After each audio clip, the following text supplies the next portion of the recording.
Muy buenos días, queridos hermanos. Dios les bendiga a cada uno de ustedes. ¿Ya han comido en Mistura todavía? ¿Cuántos han pasado por Mistura? Ok. Entonces, no se queden dormidos, ¿ah? Estamos completando, hermanos, hoy día nuestra serie de conferencias con respecto al libro de Romanos y específicamente el capítulo 8. Quiero que sepan de que esta serie se denomina en este caso diferentes. Y esta serie concluye hoy día hasta el capítulo 8 del libro de Romanos. Luego estaremos retomando y comentando una vez más ya a partir del capítulo 9 en adelante.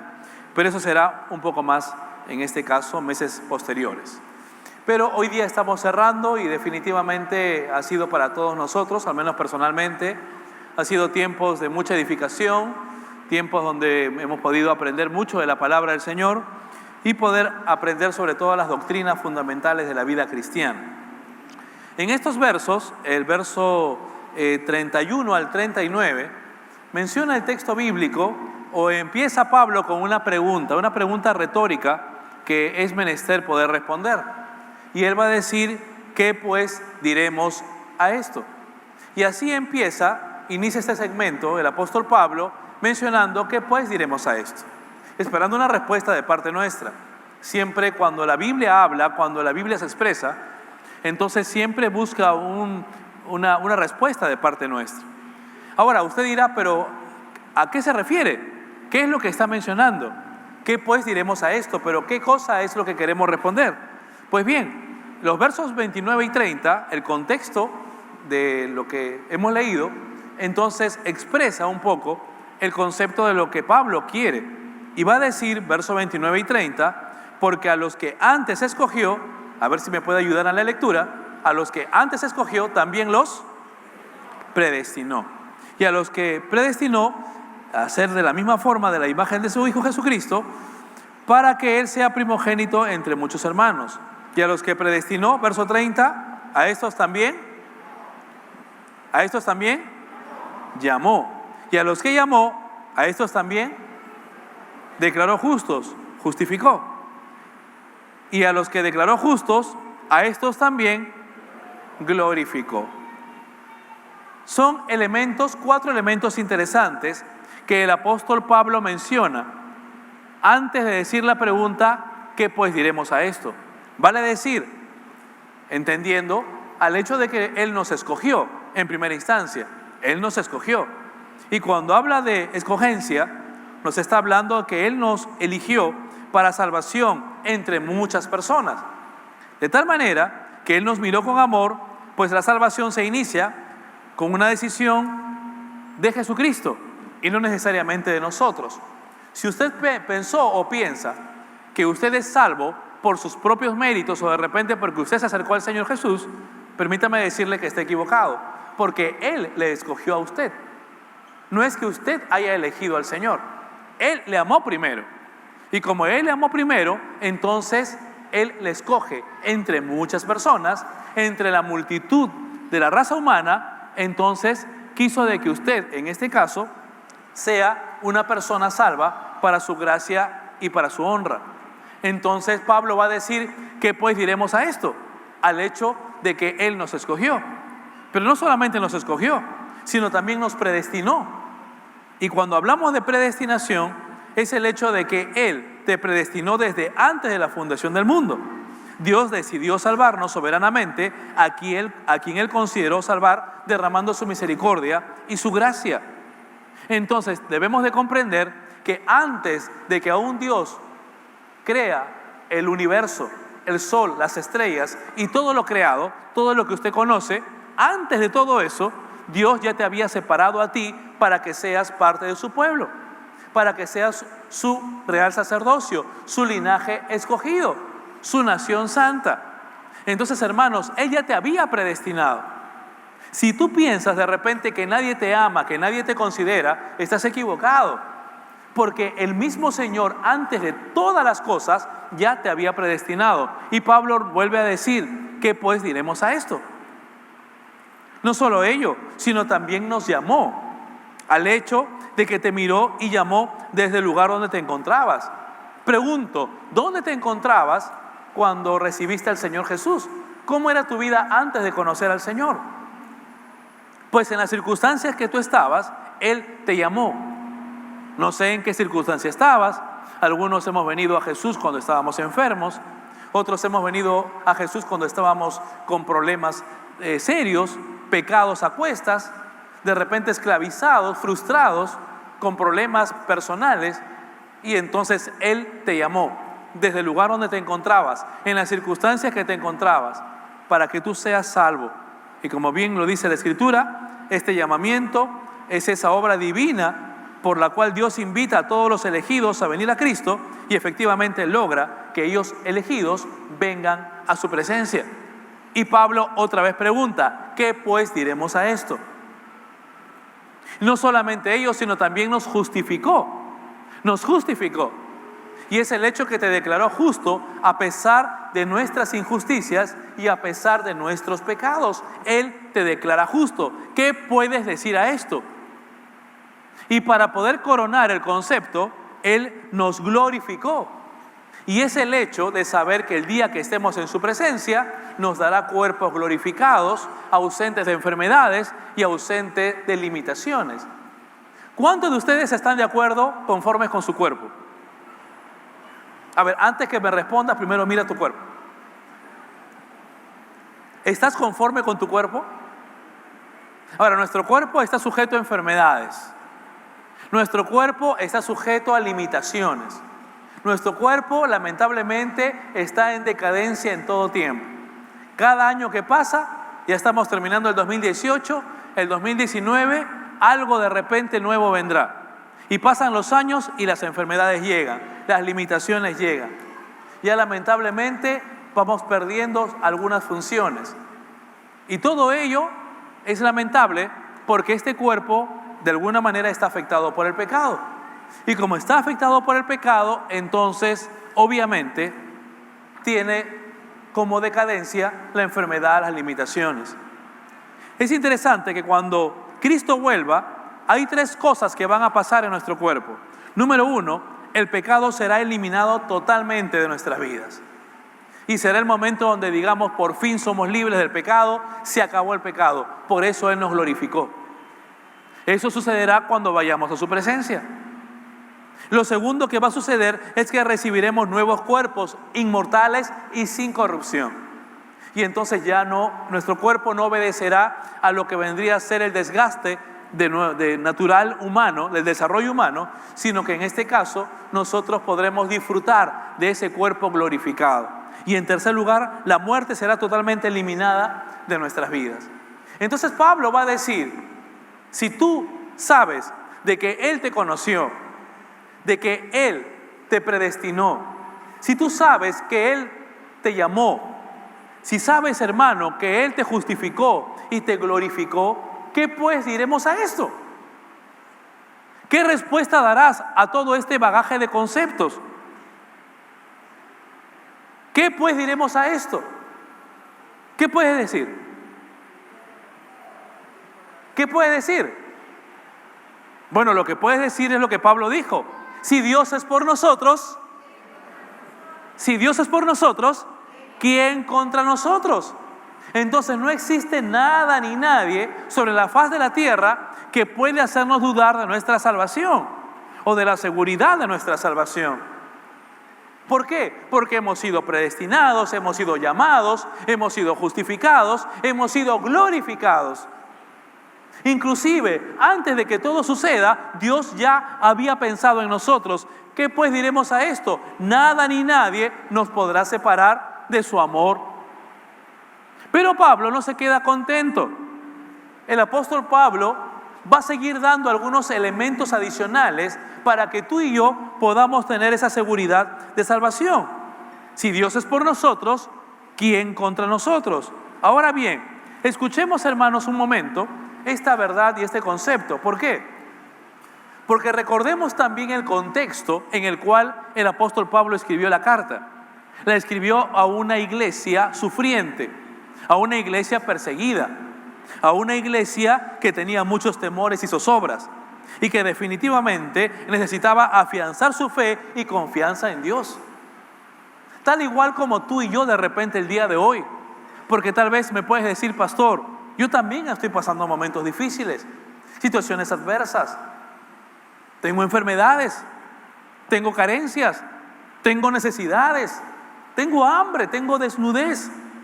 Pues entonces el apóstol Pablo va a decir, ok, no te preocupes, permíteme decirte y expresarte por qué entonces debes tener la seguridad de tu salvación. Y va a expresar 4 elementos importantes por el cual nosotros deberíamos estar totalmente seguros de nuestra salvación. Lo primero está en el verso 32. ¿Qué es lo que nos enseña el texto? Porque primeramente entregó Dios a su propio Hijo. ¿Por quién? Por todos nosotros. Mire lo que dice el verso 32. El que no escatimó ni a su propio Hijo, sino que lo entregó por todos nosotros. No escatimó ni a su propio Hijo, sino que lo entregó por todos nosotros. Entonces hay una pregunta retórica: ¿cómo no nos dará también con Él todas las cosas? Hermanos, este es un concepto interesante de mayor a menor, porque la Biblia nos dice que si Dios nos dio lo más preciado que había en Él, que era su Hijo Jesucristo, entonces ¿cómo no nos dará lo más sencillo, lo más diario y cotidiano que nosotros enfrentamos día a día? ¿Por qué tendríamos que dudar de nuestra salvación? ¿Por qué? Si Él ya lo entregó, no escatimó. De tal manera, ¿cómo no nos dará cosas mayores y más sencillas si Él ya lo dio todo por causa nuestra? El ataque de Satanás a los que tienen comunión con Dios, a los hijos de Dios, se manifestó siempre desde el principio de la creación. Pero también debes entender de que Dios, al enviar a su Hijo unigénito, nos brindó también la posibilidad de una vida diferente, de una vida victoriosa. Estamos seguros de una salvación, de nuestra salvación, porque Dios entregó a su propio Hijo. Ahora, hermano querido, si tú abres la Biblia y ves a todos los personajes bíblicos, te vas a dar cuenta que todos ellos en algún momento sintieron miedo, temor. Te vas a dar cuenta que ellos tuvieron que enfrentar momentos muy complicados y difíciles en su vida. Pero siempre cada uno de ellos encontró en Dios su basedero, encontró en Dios su fortaleza. Por ejemplo, mire el Salmo 27, va a decir: Jehová es mi luz y mi salvación. Y hace una pregunta: ¿de quién temeré? Jehová es la fortaleza de mi vida, ¿de quién he de atemorizarme? Me encanta el texto, hermanos, porque hay una pregunta: ¿de quién voy a temer? ¿De quién he de atemorizarme? Solamente una persona que confía en Dios y considera a Dios como su luz y su salvación va a poder decir: Dios es mi fortaleza, Él es mi Señor, Él es mi luz y mi salvación. ¿Por qué nosotros muchas veces somos invadidos por temores? ¿Por qué nosotros muchas veces esa invasión de temores nos puede llevar hasta anularnos, hasta entrar en un cuadro de depresión? ¿Por qué? Porque muchas veces, hermanos, podemos entender en el texto bíblico que Jehová no es nuestra luz y nuestra salvación, porque la oscuridad reina. Y cuando hay oscuridad, y lo vamos a ver más adelante, lamentablemente hay frustración. Cuando hay oscuridad, hay inquietud. Cuando hay oscuridad, no hay seguridad, hay inseguridad. Sin embargo, la Biblia nos dice en el Salmo 27 y también en el Salmo 46, Dios es nuestro amparo y fortaleza, nuestro pronto auxilio en las tribulaciones. Por lo tanto, si Dios es mi amparo, mi fortaleza, y si Dios es mi pronto auxilio en las tribulaciones, entonces, ¿qué dice el texto? Verso 2. Por tanto, ¿qué dice? No temeremos, aunque la tierra sea removida, no temeremos. Pero para poder estar en esa condición, debo entender que Dios es mi amparo y Dios es mi fortaleza. ¿Por qué lo menciono? Lo menciono por una simple razón, hermano. Porque la seguridad de salvación estriba en la cantidad de confianza que tú puedas tener en el Señor. Si tú no confías en Jesús, pues entonces tu confianza y tu seguridad de salvación va a ser nula. Pero si tu confianza está en Dios, Él es tu amparo, Él es tu fortaleza, Él es tu pronto auxilio en las tribulaciones, entonces ten por seguro que aunque traspasen los montes al corazón del mar, y aunque bramen y se turben sus aguas, y tiemblen los montes a causa de su braveza, no temerás mal alguno. ¿Por qué? Porque Dios es tu amparo, Dios es tu fortaleza, y Dios es tu pronto auxilio en medio de las tribulaciones. Mi papá tiene 87 años de edad. Hasta hace unos meses atrás, él caminaba con libertad. Aunque tiene hemiplegia, tenía su bastón y él se movía con toda libertad. Pero hace poco le hicieron una pequeña operación.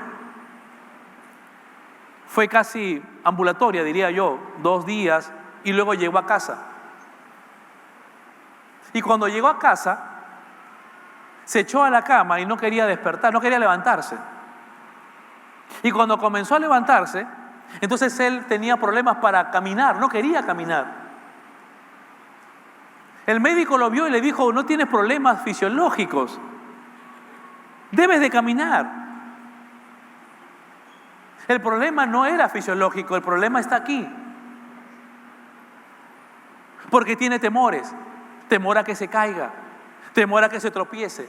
Papá es invidente, pero a pesar de ser invidente, él ha aprendido a moverse dentro del circuito de la casa.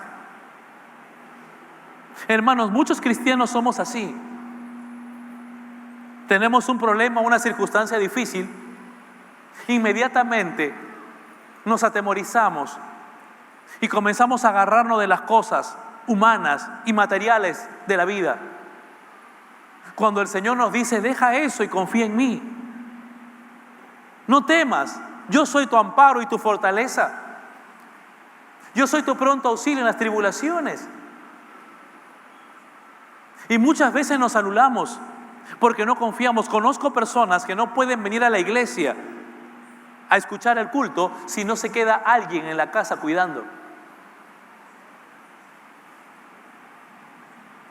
Y la pregunta es: muchas veces yo tengo un auto y muchas veces lo he llevado el auto a lugares muy peligrosos y me han dicho: pastor, su auto, bueno, yo estoy viniendo a hacer la obra de Dios, y si por esa causa lo van a robar, ¿qué hago? Yo no puedo dejar de servir a Dios. Yo no puedo dejar de hacer las cosas que Dios quiere. Obviamente tengo que tomar mis precauciones, por cierto. Ni vuelta que darle, tampoco voy a dejar las puertas abiertas, ¿no?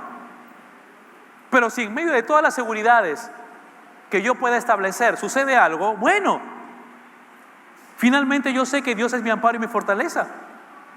Hace algunos años atrás, en estos tiempos de Navidad, justamente en una Navidad, me llamaron por teléfono. Yo estaba en la casa de mi suegra y me dijeron: Juan, pastor, dime una cosa, ¿hay alguien en tu casa?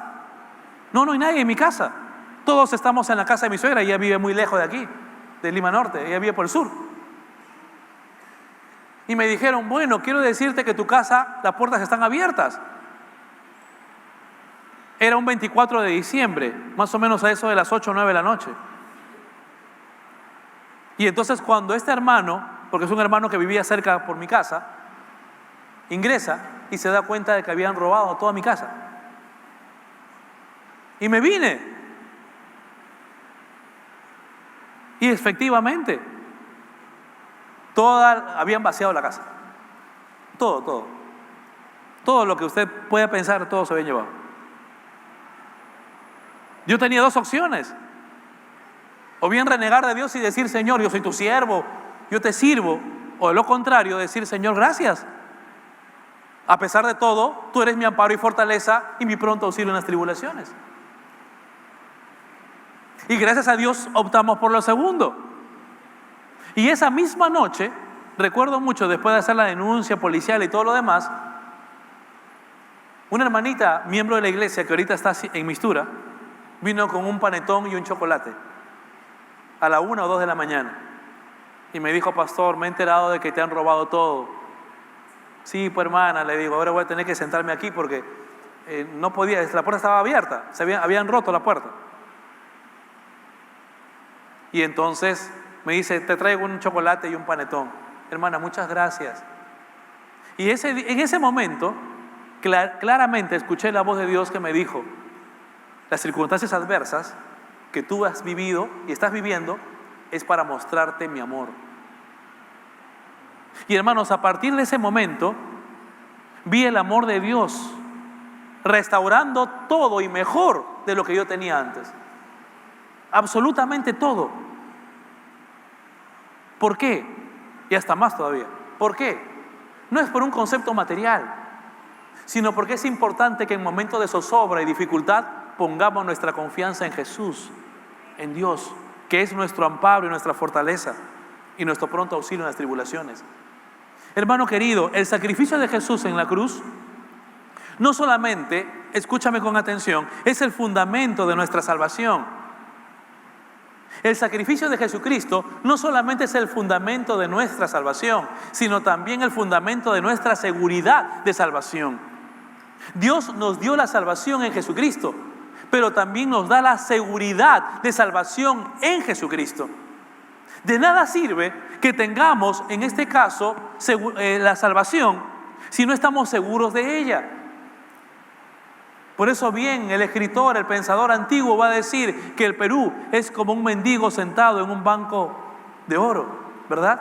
¿De qué nos vale saber de que tenemos una riqueza demográfica? ¿De qué nos vale saber que tenemos una gran riqueza como latinos y muchas cosas como peruanos que somos, si nosotros no tenemos seguridad de ello y vivimos como si fuéramos mendigos? Entonces, hermanos queridos, el texto nos habla claramente que nunca debemos olvidar las promesas del Señor. Por eso Jesús dijo: no se turbe vuestro corazón, creéis en Dios, creed también en mí. En la casa de mi Padre muchas moradas hay. Si así no fuera, yo lo hubiera dicho. Voy pues a preparar lugar para vosotros. ¿Cuántos de ustedes creen esta verdad? ¿Usted le cree al Señor? Entonces, hermano querido, tenga la seguridad de que si tú cierras tus ojos en este lugar, lo abrirás en la patria celestial. No se turbe vuestro corazón. Y cuando habla de turbación, está hablando de confusión. No se confunda tu corazón. No se apene tu corazón. Si crees en Dios, cree en Jesús, que Él ha ido a prepararte una morada. Hermanos, por ello el apóstol Pablo, en esta sección, regresando al capítulo 8, utiliza una palabra griega interesante, que es la palabra charizomai, cuando él dice: ¿cómo no nos dará también con él todas las cosas? Y es que la palabra dará es traducido como conceder gratuitamente y por gracia. ¿Por qué? Porque no somos merecedores de nada, solo de su gracia y su amor. Y por gracia nos salvó, y por gracia nos da la seguridad de esa salvación. Por eso es que Pablo va a decir en primera instancia: tú debes de tener seguridad de tu salvación porque Cristo murió por ti. Cristo murió por ti. Y si Él dio lo mayor, dio lo mejor, ¿cómo no darte en las cosas cotidianas, en tu necesidad personal? En primera instancia. En segundo lugar, ¿qué más nos dice el apóstol Pablo?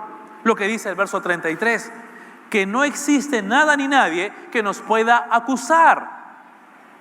No existe nada ni nadie que te pueda acusar, hermano querido. Mire lo que dice el verso 33. ¿Quién acusará a los escogidos de Dios?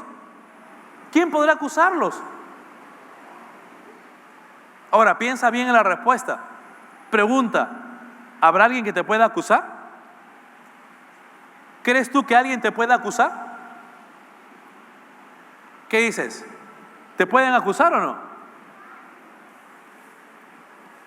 Yo creo que sí, ¿verdad? Porque hay alguien que de repente te conoce y te puede decir: sí, pastor, yo puedo dar fe que este cristiano es mentiroso. Yo puedo dar fe que este cristiano se porta mal, es deshonesto muchas veces. Yo puedo dar fe que este cristiano trata mal a su pareja, trata mal a sus padres, trata mal a sus hijos, trata mal a las personas que están a su alrededor. Yo puedo dar fe de este cristiano que es un mal trabajador. Sí, pero la Biblia no está hablando de eso. ¿Quién acusará a los escogidos de Dios? Dios es el que justifica. Ahora bien, pero pastor, un momento, ¿y todos los problemas que usted ha mencionado y los pecados? Sí, hermano. Y Satanás es experto en acusar a los cristianos. Es más, su labor es de acusador. Y él constantemente nos está acusando. Y está yendo a Dios diciendo, mira, el pastor Juan está predicando y mira cómo es. Si es pecador. Mira sus pensamientos, mira sus acciones. Pero nada de eso, escúchame con atención, nada de eso conmueve la posición en la cual nos encontramos. Nos encontramos en la posición de justificados.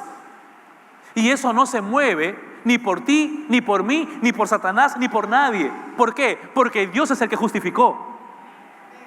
Si Dios te justificó, entonces no hay nadie, no hay nada ni nadie que nos pueda separar del amor de Cristo. ¿Por qué? Porque somos salvos por los méritos de Jesús, no por nuestros méritos. No es de acuerdo a lo que tú te muevas, hermano, entiende. No, eso no se mueve, es inconmovible. Cuando Jesús murió en la cruz, te justificó. Y esa justificación te hizo libre. Sí, estamos en el proceso de poder buscar sanidad, de poder encontrar salud espiritual. Estamos en el proceso de esa vida espiritual consagrada a Dios. El mundo y Satanás están presentando continuamente acusaciones en contra de los escogidos. Pero estas acusaciones no son trascendentes, no empañan ni modifican la posición de todo creyente, porque Dios nos ha justificado. Dios nos ha justificado. Ahora, pastor, ¿qué hacer? Si es que yo peco, recuerda lo que dice Primera de Juan, capítulo 8, 1, 8 y 9. Dice, si decimos que no tenemos pecado, nos engañamos a nosotros mismos. Por favor, póngase de pie quien no ha pecado en este día.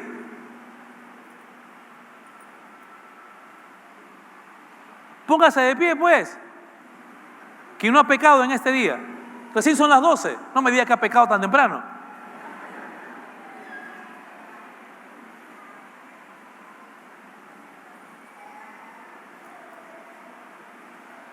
Por favor, nada. Si decimos que no tenemos pecado, ¿qué dice el texto? Nos engañamos a nosotros mismos. Y la verdad no está en nosotros, ya estamos pecando ya. Si confesamos nuestros pecados, Él, dice el texto, es fiel y justo para perdonar nuestros pecados y limpiarnos de toda nuestra maldad. ¿Qué se necesita? Hermano querido, escúchame, ¿qué se necesita? Se necesita 3 cosas importantes. Número 1, reconocer que soy pecador. Reconocer que soy pecador. Porque si decimos que no tenemos pecado, nos engañamos. Todos nosotros somos pecadores. Así te portes bien, así seas buena onda, así proveas para tu casa, lo que tú quieras, eres pecador.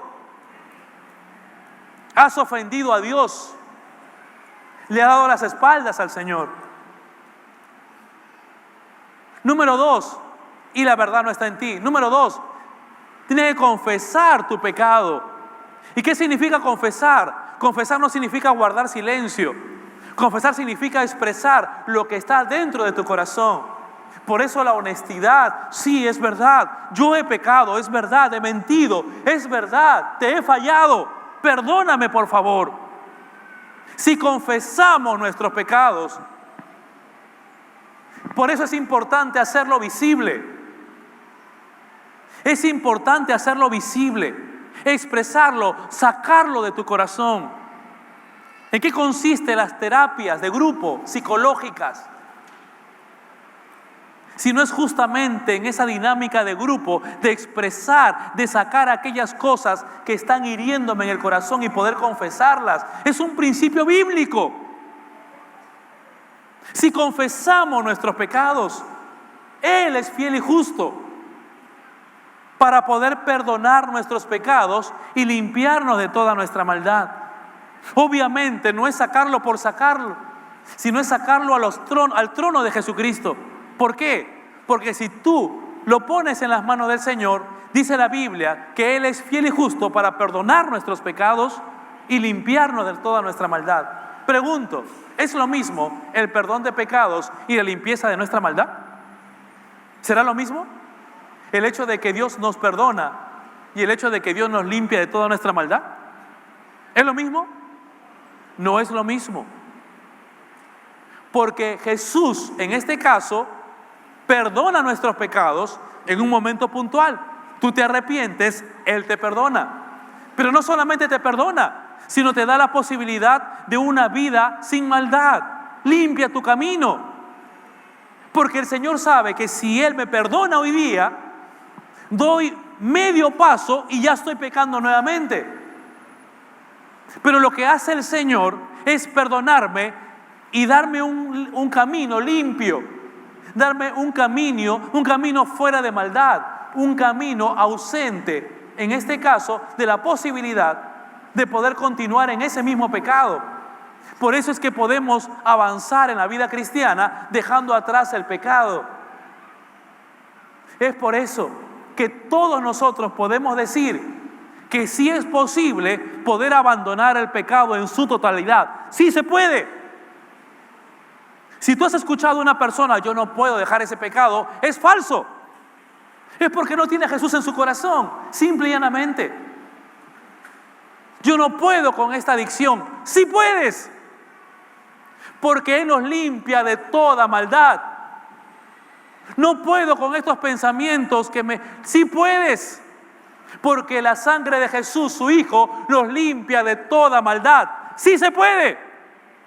Sí se puede, hermano querido. Por eso la Biblia nos dice, debes tener seguridad de salvación. Muchos cristianos que han recibido a Jesús en su corazón, luego están luchando en su vida espiritual, si verdaderamente serán salvos o no. E inclusive comienzan a hacer obras, como para que a través de las obras puedan afianzar su seguridad de salvación. No, hermano querido, las obras son las consecuencias de una vida segura en Jesucristo. Las obras son la consecuencia de una obra segura en Jesucristo. No es al revés, no. No es tus obras, no son tus acciones ni mis acciones. Hijitos míos, 1 de Juan capítulo 2, verso 1, estas cosas os escribo para que no pequéis. Y si alguno hubiera pecado, ¿qué dice el texto? Abogado tenemos para con el Padre a Jesucristo el justo. Estas cosas os escribo para que no peques. Pero si alguno peca, recuerda que tienes un abogado. ¿Ante quién? Ante Jesucristo el justo. ¿Por qué? Porque Dios ya te justificó. Hermano, recuerda, Él ya te justificó. Por eso debes estar seguro de tu salvación. En tercer lugar, ¿por qué más debemos estar seguros de nuestra salvación? Dice el texto, porque no existe nada ni nadie que nos pueda condenar. Verso 34, ¿quién es el que te condenará? ¿Quién te puede condenar? Cristo es el que murió. Más aún, dice el texto, el que resucitó y el que además está en la diestra de Dios, el que también intercede por nosotros.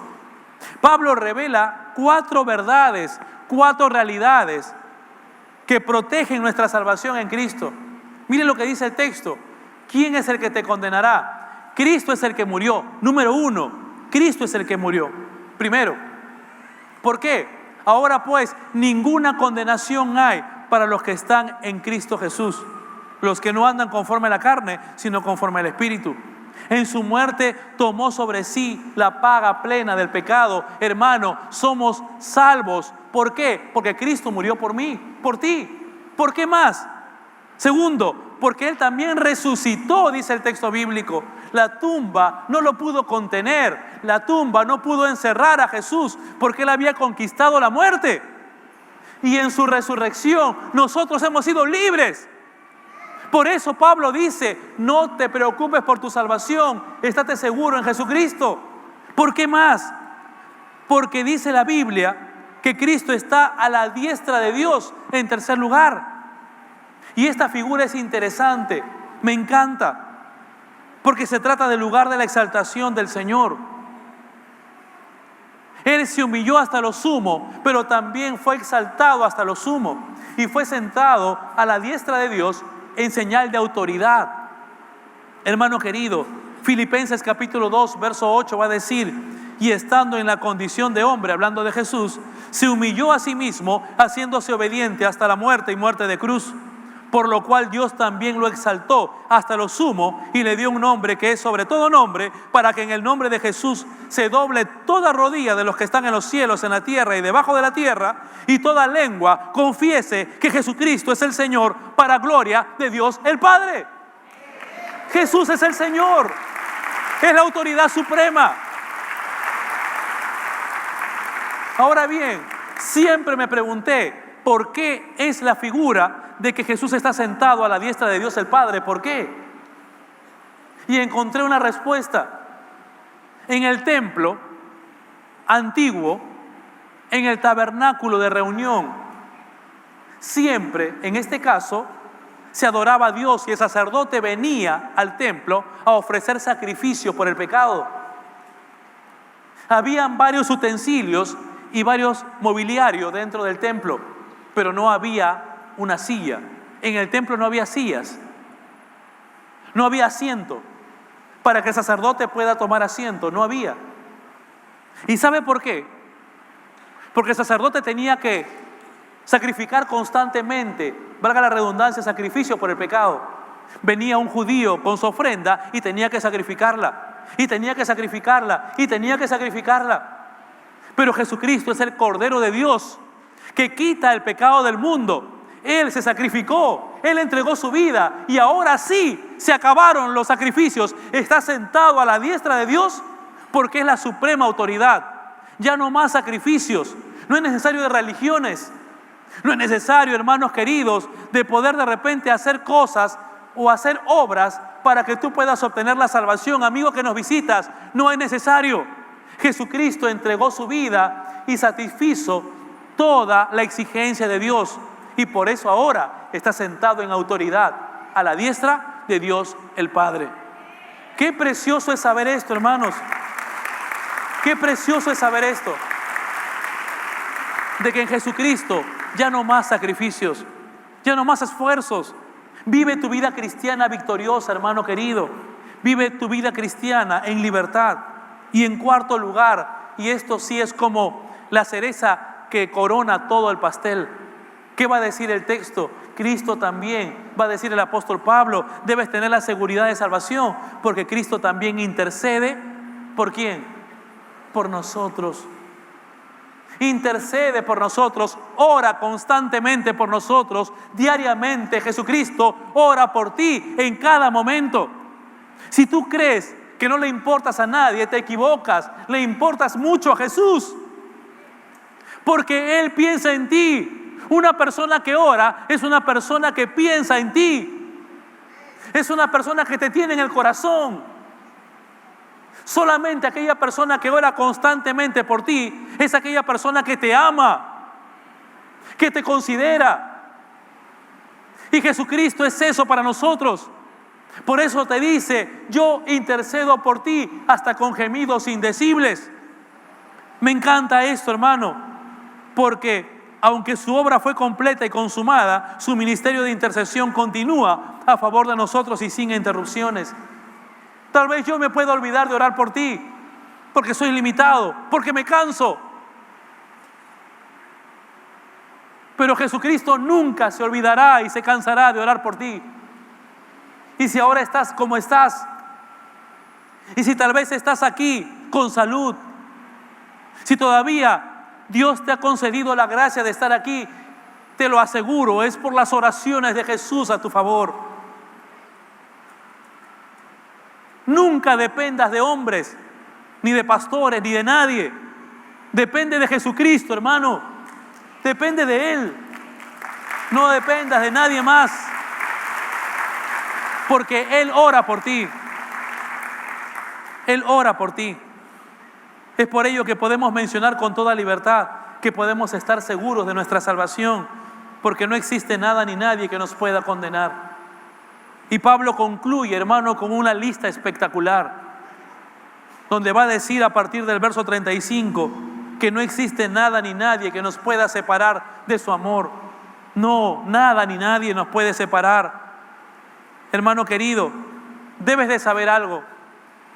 La vida cristiana no está exenta de problemas. La vida cristiana está acompañada de problemas. Si tú piensas o si tú pensabas que venir a Cristo era solucionar todos tus problemas, te equivocaste. Y perdóname que te diga esto, pero están inclusive las puertas abiertas para que puedas regresar, porque la vida cristiana no está exenta de problemas. La vida cristiana acompaña la vida en problemas. ¿No lo crees? Mira lo que dice el texto bíblico. Por lo cual, dice, ¿quién nos separará del amor de Cristo? Tribulación, angustia, persecución, hambre o desnudez, peligros o espada. El Señor Jesús dijo en Mateo capítulo 16, verso 24, si alguno quiere venir en pos de mí, ¿qué más? ¿Qué más? Si alguno quiere venir en pos de mí, niéguese a sí mismo, tome su cruz y sígame. ¿No has escuchado a personas que dicen, desde que soy cristiano todo me va mal? ¿Has escuchado o no? Es verdad, es cierto. Vas a tener luchas, vas a tener dificultades, vas a tener, como dice el texto, tribulación. ¿Qué es la tribulación? Brinda la idea de estar exprimido, tribulación o colocado bajo presión. Sí. Vas a tener angustia, dice la Biblia. Y cuando habla de angustia, está hablando de un estrecho espacio de tal manera que te deja indefenso, atrapado, sin salida. Y la gente por eso anda así angustiada con ansiolíticos. Recuerdo mucho hace un par de años que fui a dar una charla al hospital Rebagliati, obrero, ex empleado, ¿verdad? En Salaberry. Y justo me tocó dar una charla donde estaban los farmacéuticos y todos los médicos que trabajan ahí. Y hice una pregunta: ¿cuál es el medicamento que más la gente consume el día de hoy? Y todos todos los farmacéuticos, que habrán sido, no sé, de repente unos 50 o 80 personas, dijeron al unísono: los ansiolíticos. ¿Por qué? Porque la gente ya no tiene paz, la gente ya no tiene tranquilidad, no puede dormir, la gente anda en zozobra, en angustia, en temores, atrapados, sin salida. Y es muy probable que tal vez tú te encuentres en esa condición también. Pero hermano querido, aún así estés en persecución, así estés en tribulación, en angustia, así te encuentres en desnudez o hambre. Qué difícil, hermano, es cuando las necesidades básicas faltan. Qué complicado es cuando hay frío, cuando hay hambre. Qué difícil es cuando tu hijo te dice: mamá, papá, tengo hambre. Y te lo digo porque yo lo he vivido. Y te sientes desesperado, desesperada, no sabiendo qué hacer. Y Pablo va a decir: sí, lo sé, que vas a tener hambre. Sí, peligro, espada. Sí, también. Miren ustedes lo que dice, hermanos, Hebreos, por favor, un momento, si puedes retroceder en el texto. Hebreos capítulo 11, verso 36 va a decir: otros experimentaron vituperios, hablando de cristianos, azotes, y más de esto, prisiones y cárceles. Fueron apedreados, fueron aserrados, puestos a prueba, muertos a filo de espada, anduvieron de aquí por allá, cubiertos de pieles de ovejas y de cabras, pobres, angustiados, maltratados, de los cuales el mundo no era digno, errando por los desiertos, por los montes, por las cuevas y por las cavernas de la tierra. Hermanos queridos, la vida cristiana no está exenta a problemas, a maltratos, a dificultades. Vivimos en un mundo distinto al de la vida cristiana. Salimos por esa puerta y encontramos un mundo totalmente diferente, lleno de sensualidad, lleno de pecado, de violencia, de maldad, lleno de, lamentablemente, de enojo, de ira, de contiendas, de peleas. La cantidad de personas que se denuncian. Acércate aquí a la comisaría de Sol de Oro y acércate al lugar donde dice familia y vas a encontrar la cantidad, hermanos, diarias de personas que van y denuncian el uno al otro. Y cuando dice familia es porque se denuncian entre familias.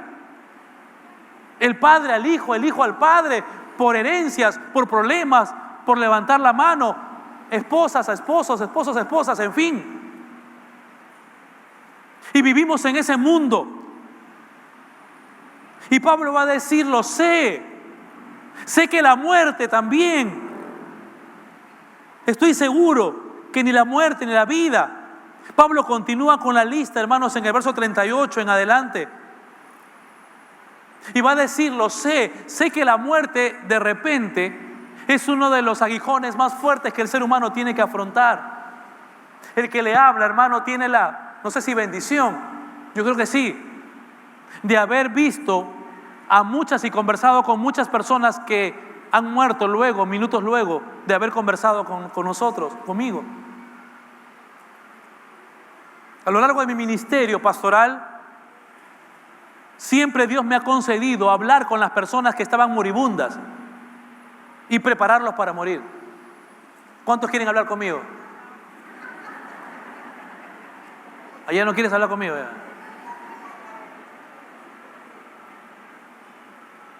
Nunca me olvidaré de mi hermana Orfa. No sé si ustedes la recuerdan o de repente conocieron de ella. Ella hubiese estado en este momento en Mistura, porque esa mujer servía a Dios de esa manera. Y nunca me olvidaré que siendo las 3 de la madrugada me llaman por teléfono.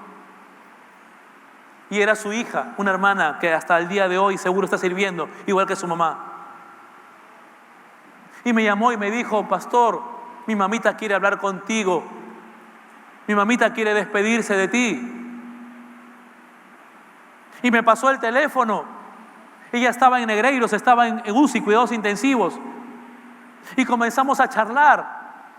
Y comencé a prepararla para morir. Y cuando terminé de hablar con ella, lloré por ella, a los minutos su hija me llamó por segunda vez llorando y me dijo, pastor, ya partió. Hermano querido, dice el Salmo 116, verso 15, estimado es a los ojos de Jehová la muerte de sus santos. Por eso Pablo dice que ni la muerte te podrá separar del amor de Dios. Ni siquiera ese temor a la muerte, porque todas las personas que he podido ver morir, cristianas, se han ido con una paz inquebrantable, una paz que excede todo conocimiento. Pero también he visto morir gente inconversa y he visto su desesperación también. Hermano querido, ni la vida ni la muerte, ni ángeles, ni principados, ni potestades, hablando de un mundo infernal. Si tú piensas que solamente el mundo radica o consta de lo que nosotros vemos físicamente, te equivocas, porque existe un mundo infernal, una atmósfera infernal, espiritual, una lucha constante, donde los ángeles caídos, principados, demonios, potestades, quieren hacerte daño a ti y a mí como cristianos. Satanás, hermanos queridos, y todos sus demonios están puestos justamente para hacerte tropezar. ¿No te das cuenta que cuando estamos en depresión y estamos de repente con problemas personales, se nos viene una tentación fuerte justo en ese momento? Más de una infidelidad de cristianos ha venido justamente cuando han tenido problemas entre matrimonios. Qué casualidad que en ese momento, justo cuando tienen problemas conyugales, se acerca la ex o el ex a querer consolar y conversar después de muchos años. ¿Y dónde saliste tú? ¿Quién te tocó la puerta? Pues hay una persona, Satanás, sus ángeles. Y cuando habla de potestades se refiere al poder, a un poder dentro del marco espiritual infernal. Pero ¿qué dice la Biblia? Que ni ángeles, ni principados, ni potestades, ni lo presente, ni lo porvenir, ni lo alto, ni lo profundo, ni ninguna otra cosa creada nos podrá separar del amor de Dios que es en Cristo Jesús, Señor nuestro. Absolutamente nada, nada, nada de lo que pueda existir, hermanos. Y entonces Pablo va a decir: ¿qué pues diremos a esto? ¿Qué pues vas a decir a todo esto? Evalúalo. Ahora, ¿qué vas a decir? ¿Qué puedes decir ahora del saber que Dios te llamó, del saber que Dios te predestinó, del saber que Dios te justificó? ¿Qué puedes decir, hermano, al saber de que Dios te glorificó, que entregó a su Hijo unigénito, que murió por ti, resucitó por ti? ¿Qué puedes decir a esto? Al hecho de que Él intercede por ti. ¿Qué puedes decir a esto? Que ni lo alto, ni lo profundo, ni ángeles, ni potestades, ni el frío, ni persecución, ni hambre, nada de lo que pueda haber sobre la faz de la tierra nos podrá separar del amor de Dios. ¿Qué puedes decir a esto? ¿Qué puedes decir, hermano querido? Amigo que nos visitas, ¿qué puedes decir? ¿Qué podrías decir en esta mañana? O en esta tarde tal vez. ¿Qué podrías decir? Tal vez gracias, ¿verdad? Gracias. Gracias, Señor. Pero ¿sabes lo que dice Pablo? Pablo siempre va más allá, ¿no? ¿Qué tal si terminamos con el verso 37? Y con esto terminamos. Y vamos a ver cómo concluye y qué es lo que dice el apóstol Pablo. ¿Qué va a decir? Verso 37, lo leímos todos juntos, ¿qué les parece? A la voz de 3, 2, 3. Antes, en todas estas cosas que hemos escuchado, somos más que vencedores por medio de aquel que nos amó, Jesucristo el Señor. Hermanos, antes, en todas estas cosas, somos más que vencedores. Más que vencedores. Dile a la persona que está a tu lado: somos más que vencedores. Díselo: somos más que vencedores. Más que vencedores. Y no importa tu pecado, hermano, escúchame. No importa que seas frágil. No importa que seas débil. Lo importante es que Jesucristo te perdonó. Ahora tienes que vivir a esa altura. Ahora tienes que ser agradecido a Dios. Ahora tienes que decirle: Señor, gracias, porque soy más que vencedor. Esta palabra más que vencedor no se puede traducir en español, hermano. En el idioma griego estaba buscando una respuesta y todos los comentaristas concluyen al decir que no pueden traducirla, y que lo más cercano es excesiva victoria. Vale decir, literalmente, somos excesivamente victoriosos. No somos victoriosos, somos excesivamente victoriosos. Hermano, no es un mensaje de arenga ni tampoco motivacional. No, es una verdad en Jesús. Somos victoriosos no por mí ni por ti, por Él que entregó su vida por mí y por ti. Por Él somos así. Verso 39. ¿Qué va a decir el verso 39? ¿Qué pues diremos a esto?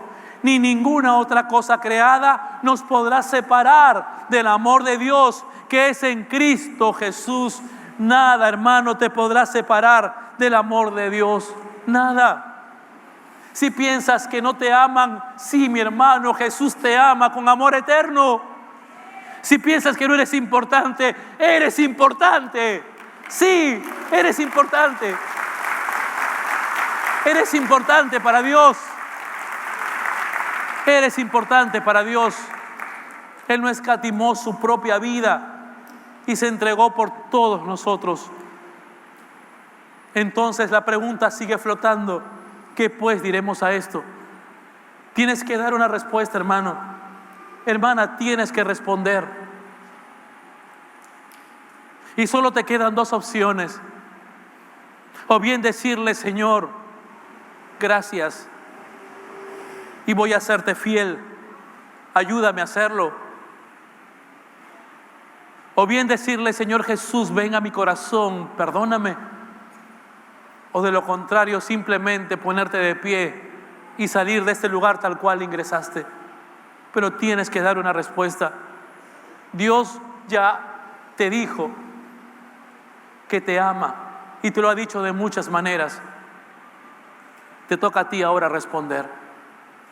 Y si en esta tarde ya tú reconoces tu condición, si tú en esta tarde reconoces que estás lejos de Dios, si tú reconoces que los pecados han invadido tu alma y tu corazón y que te alejas del Señor constantemente, si tú necesitas reconciliarte con Jesucristo, pues entonces yo te invito a que podamos juntos elevar una oración al Señor. Si fueran tan amables, inclinemos nuestros rostros y hablemos con Dios. Y si tú en esta tarde quisieras recibir a Jesús como el Señor y Salvador de tu vida, recuerda que tienes que confesar tus pecados. Y si tú lo confiesas en esta tarde, Él es fiel y justo para perdonarte y limpiarte de toda tu maldad. Repite conmigo si es tu deseo y dile así al Señor: bendito Padre Celestial, tú conoces mi vida mejor que nadie. Y tú sabes, Señor, lo que hay en mi alma y en mi corazón. Yo te pido perdón, Señor, por haber vivido lejos de ti, por no considerarte en mis caminos. Yo te pido perdón, Señor, porque a la verdad hay mucho resentimiento, hay muchas heridas en mi alma. A la verdad, Señor, hay mucha culpa que siento. He cometido muchos errores en mi vida y tal vez hasta las personas que más amo son aquellas, Señor, que he ofendido y he lesionado más. Pero en esta tarde yo me humillo delante de tu presencia y te pido perdón. Y te suplico, Señor, que entres a mi corazón y que hagas de mí una nueva persona. Si fueras tan amable, perdóname, Señor. Perdóname. Y entre en mi corazón. Mientras todos estamos orando, si usted le dijo así al Señor: yo quisiera pedirle un favor. Si le dijiste así al Señor, levanta tu mano en señal que efectivamente lo hiciste. ¿Oraste conmigo? Levanta tu mano, por favor, donde te encuentras. Dios te bendiga. Ponte de pie, por favor, si fueras tan amable, ponte de pie. Tú que oraste conmigo, levantaste tu mano, ponte de pie. Si fueras tan amable, ponte de pie. ¿Oraste conmigo? Levanta tu mano, por favor, y permíteme visualizarte desde aquí. Le dijiste así al Señor: Dios te bendiga. Gracias, ponte de pie, por favor. ¿Alguien más oró conmigo? ¿Alguien más le dijo así al Señor: Dios te bendiga? Dios te bendiga también, hijo, Dios te bendiga. ¿Alguien más oró conmigo? Levante su mano, por favor, y permítame visualizarlo desde aquí. ¿Le dijiste así al Señor? Allá arriba, ¿alguien oró conmigo? Ahora tú dirás: pero pastor, ¿por qué quiere que me ponga de pie? No se preocupe, no va a pasar nada extraño. Solo queremos orar por ti y pedirle a Dios por tu vida. Si tú oraste conmigo, por favor, en el nombre de Jesús, ponte de pie. Recuerda que tienes que confesar. Y tal vez ponerte de pie es como confesar y decirle: Dios, aquí está mi vida. Perdóname, yo te necesito. Si tú oraste conmigo, ponte de pie y concédenos tener una palabra final de oración en esta tarde. Vamos a ir concluyendo. Oraste conmigo, ponte de pie. Dios te bendiga también, hija, allá atrás. Dios te bendiga también, señorita, Dios le bendiga. ¿Alguien más oró conmigo? Dios te bendiga, hijo, también a ti. Dios te bendiga también a usted, allá atrás. Por favor, póngase de pie si fuera tan amable. Ponte de pie. Muchas gracias. ¿Alguien más oró conmigo? Dios te bendiga también, hija. permanece de pie. ¿Alguien más le dijo así al Señor? Yo quiero pedirles un favor final a ustedes que están puestos de pie. Si fueran tan amables, pida permiso a su lado y acérquese aquí al altar. Acérquese, por favor, con confianza, no va a pasar nada extraño. Venga con sus cosas, eso sí, venga con sus cosas. Y vamos a estar orando aquí en el altar. Acérquese, si fuera tan amable. Pida permiso y venga un momentito. Si pueden ayudarlo, sería fabuloso. Venga. Ahí está bien. Sí, no hay problema, ahí está bien. Sí. Vamos a orar juntos a pedirle a Dios por nuestra vida, ¿no? Vamos a orar.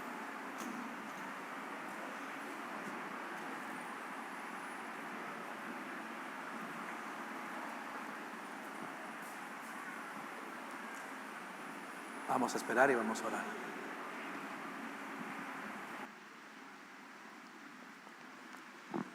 Mientras esperamos que lleguen las personas que hoy día han tomado decisión, damos gracias al Señor, ¿verdad?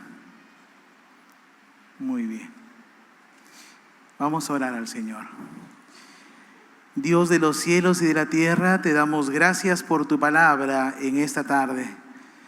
Tu palabra, Señor, tiene poder para transformar la vida de hombres y de mujeres. Has venido, Señor, para que el ser humano tenga el verdadero propósito de su existencia al recibir a Jesucristo en su corazón, al doblegar el ser entero y rendirse ante Dios. Tu palabra nos dice que todo aquel que se rinde ante ti y te recibe en el corazón es un verdadero hijo de Dios. Y aquí muchas personas, Señor, que pasando adelante dan testimonio que ponen su confianza en Jesús, que entregan su vida a Jesús, conforme a esa decisión de su corazón, el cual tú conoces, Señor, sea cumplida tu palabra y tu promesa que has prometido a todo aquel que cree en el nombre de Jesús y que se entrega a ti. Has prometido que el Espíritu Santo vendría a sellar esas vidas como pertenencia tuya de ahora por la eternidad, y vienes a vivir y morar en su vida. Gracias por ello. Conforme a esa decisión, se ha hecho en esta tarde ya. En el nombre santo de Jesús. Amén y amén.